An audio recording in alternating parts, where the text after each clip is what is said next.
A paz do Senhor a todos, missionário Vinicius aqui com mais um vídeo.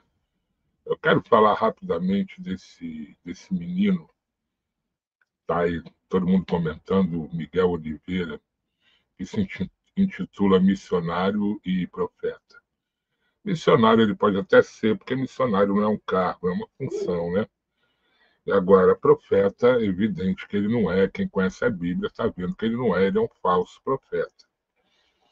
Eu tinha separado aqui vários vídeos dos melhores, ou melhor, dos piores momentos dele, mas quando eu fui ver os vídeos, eu fiquei com a vergonha, sabe? Eu fiquei constrangido, envergonhado, porque ele consegue envergonhar a igreja evangélica, o evangelho de Cristo, aquelas pessoas que realmente seguem a Jesus de todo o coração, com toda a piedade.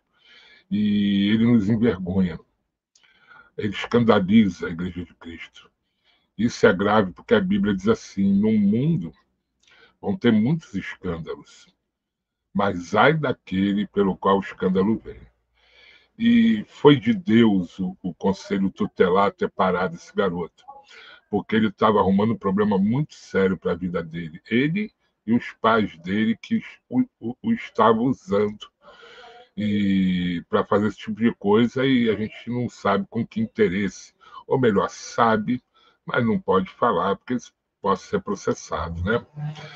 E pior ainda são essas igrejas, essas falsas igrejas, principalmente neopentecostais, que não tem nada de igreja evangélica.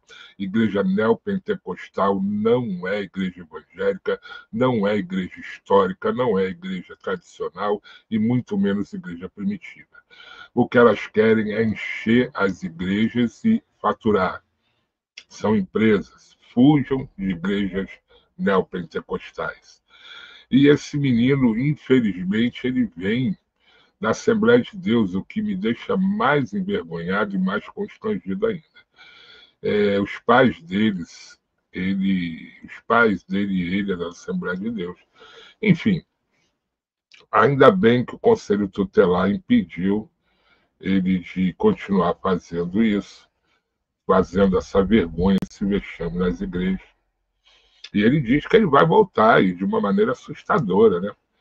Ele está arrumando problema para ele, porque tem uma história na Bíblia de alguém lá, do rei, que foi comido de verme quando ele estava se gloriando, se dizendo o próprio Deus. E ninguém rouba a glória de Deus, porque isso não vai dar certo. E o que ele vem fazendo é isso. Se você ver os vídeos, eu olhei assim e falei, eu não vou colocar isso. Ele dizendo que ele que cura, que ele é profeta, que ele é Deus, que ele ia em tal lugar e Deus ia chegar. E em nenhum momento ele diz, em nome de Jesus Cristo, eu vou orar, porque Jesus vai te curar, tenha fé em Jesus. Não, ele diz, eu curo. Ele rasgou lá não era o exame da mulher, né? Um papel que tinha escrito, mas a mulher não ficou curada. E aí? Se ele é profeta, o profeta não pode errar. E ele está todo errado porque ele tem 15 anos de idade. Ah, mas na Bíblia teve profetas novos. Teve Samuel, o próprio Davi era jovem. Mas eles não viraram profeta do dia para a noite. Eles foram experimentados, eles aprenderam, levou tempo. No Antigo Testamento, isso sim eu anotei aqui o versículo, no Antigo Testamento, mas é Antigo Testamento, mas sim, mas é um referencial. Diz assim, ó, na Bíblia, a idade mínima para o exercício do sacerdócio levítico, que eram os sacerdotes que trabalhavam no primeiro templo de Israel, e levita não é só cantor, não é só quem canta, não é só músico, não, é qualquer pessoa que trabalha dentro da igreja é um levita. Né? Aqueles que ajudavam os sacerdotes lá de Arão. O mínimo era de 25 anos, seja ele o que fosse, diácono, presbítero, bispo, e após 50 eles eram afastados do serviço regular e tinham que ser mantidos pela igreja. Mas podiam continuar ajudando, né? Então, a idade mínima para o serviço sacerdotal no Antigo Testamento era 25 anos.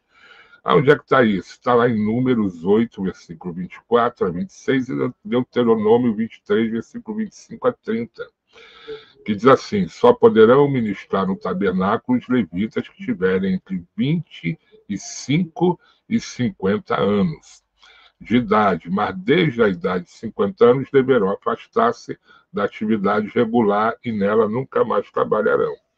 Então, isso era no Antigo Testamento, tudo bem, não se usa no cristianismo, no Novo. Mas no Novo Testamento tem aqui o apóstolo Paulo dando ensinamentos ao seu filho na fé, Timóteo, que era um jovem. E em 1 Timóteo 3, ele fala das qualificações dos bispos e diáconos, enfim, dos obreiros. E ele diz assim: fiel é a palavra, se alguém aspira ao episcopado, excelente obra ao mesmo. 1 Timóteo 3. É necessário, portanto, que o bispo seja irrepreensível, esposo de uma só mulher, temperante, sóbrio, modesto, hospitaleiro e apto para ensinar. Esse menino não conhece nada de Bíblia, ele é um garoto, ele não é casado, ele não é sóbrio, muito menos modesto.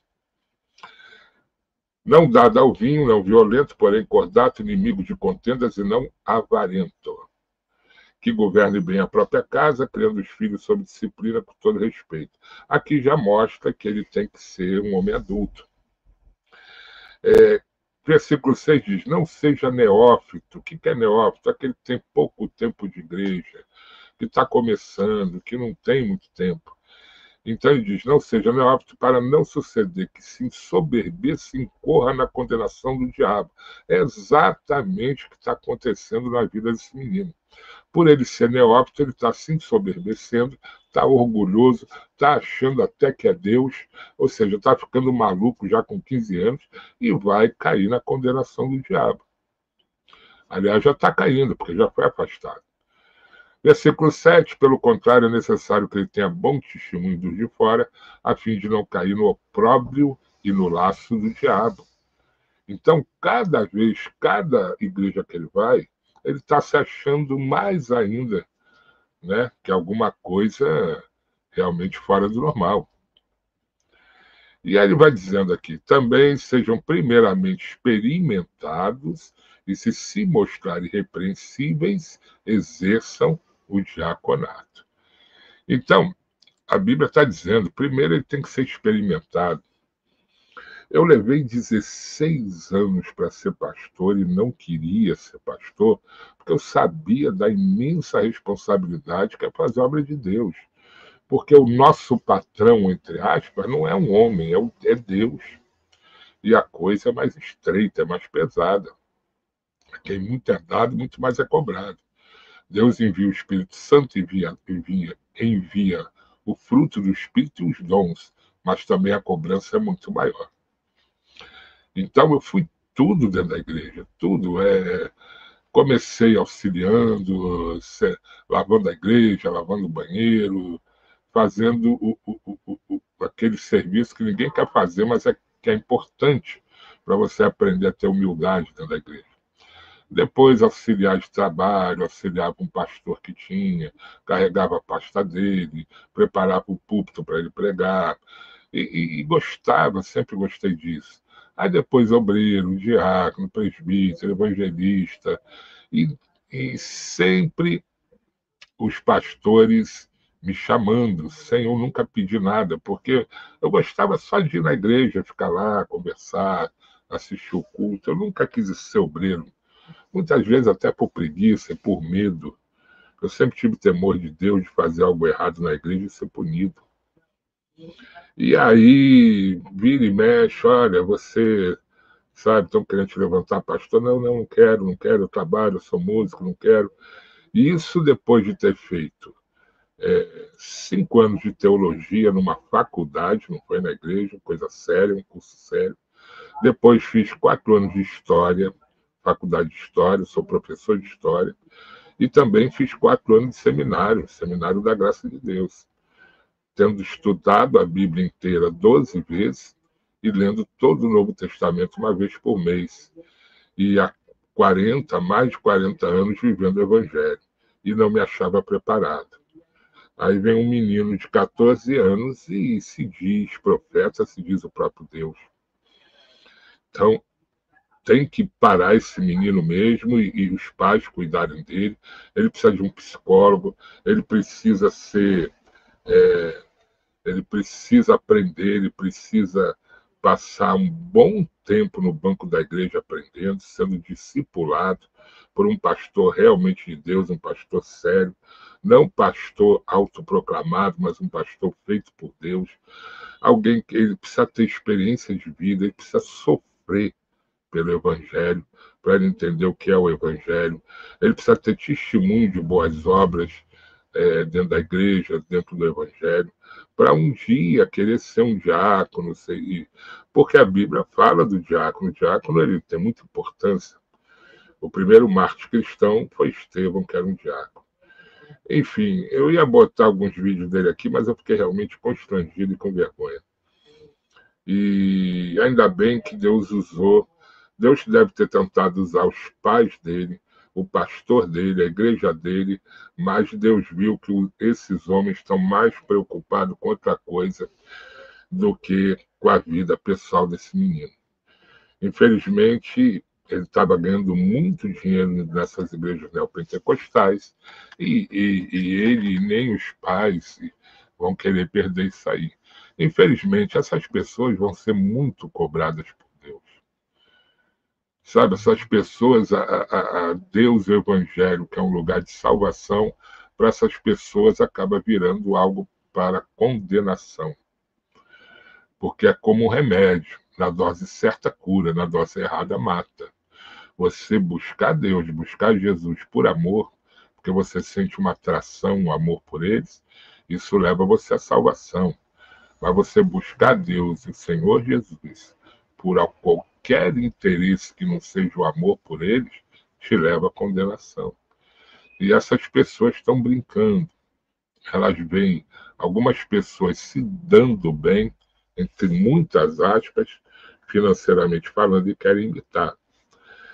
E acabam na condenação do diabo, do qual a Bíblia fala. Eu acho incrível existir pessoas dentro da igreja que não tenham temor de Deus. O temor de Deus te impede de você pecar contra Deus e o amor te aproxima dele.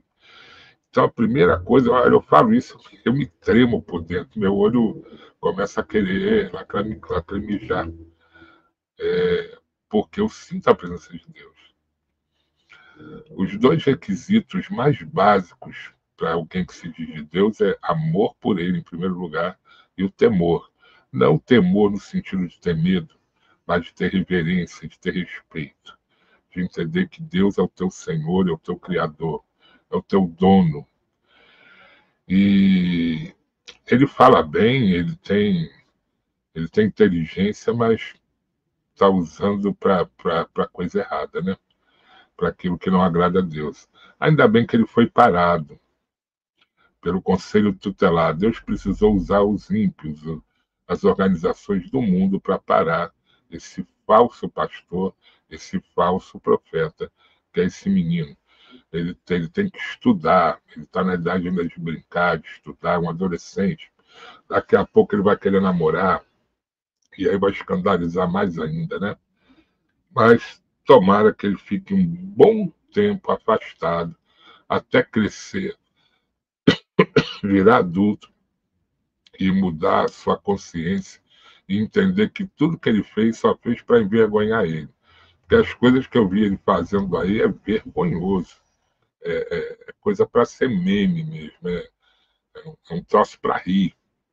Para quem conhece o Evangelho, olha com tristeza. Mas isso não é novidade, não, viu? Nesses 40 anos já vi muitos assim. Já vi muita coisa. E vem e vai, vem e vai, vem e vai, arruma um dinheiro, vai. Porque o que eles querem é dinheiro. Consegue um bom dinheiro e para. E vão viver do dinheiro que eles conseguiram arrecadar das pessoas humildes e inocentes, que acabam achando que realmente eles são usados por Deus. E não são. Tá bom, pessoal? Daqui a pouco eu volto com outro vídeo aí. Fiquem todos na paz e tomem muito cuidado com essas novidades que aparecem. Existe criança que tem unção de Deus existe. Eu conheci um, agora eu não vou lembrar, de um país aqui da América Latina. Não lembro, não vou lembrar. Mas ele era um garoto de Deus, humilde, tranquilo, e quando falava, falava da parte de Deus. Deus pode usar? Pode, claro que Deus pode. Tem exemplos. Mas não é o caso desse Miguel, não. Nem daquela outra lá, a tal de Vitória. Fujam desse pessoal aí que eles vão te levar ao engano, viu? Vão te levar a errar, vão te levar a blasfemar diante de Deus, e você vai acabar cometendo as mesmas heresias que eles cometem. Tá bom, pessoal? Daqui a pouco eu volto com outro vídeo, fiquem todos na paz, vou nessa.